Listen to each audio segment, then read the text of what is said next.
I'm Kepi from Open Table MCC. Rick from Pasig. Rick from Pasig. Say hello naman sa camera. Ayan. So, we just have a few questions for you. First of all, why join Pride? Why now? And ano importance ito sa'yo?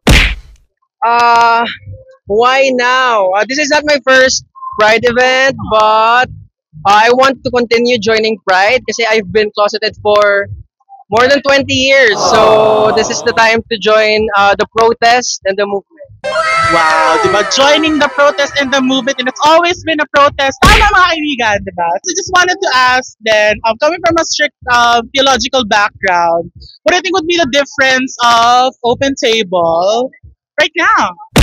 Uh, Open Table promotes inclusion, very different from other churches out there, and we practice and study progressive theology, very different from where I come from and from other churches, conservative churches.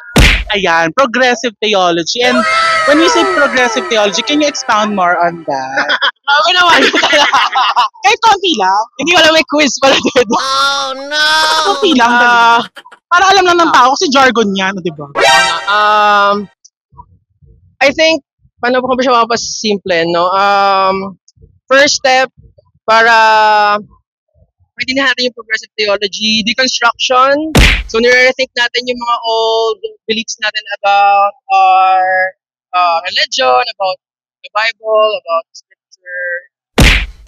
And we heavily consider the context. Ayan, so yun po ang progressive theology. Yun lang naman. Thank you so much for this opportunity, Rick. So, say goodbye nun to the camera. Bye! Happy Pride!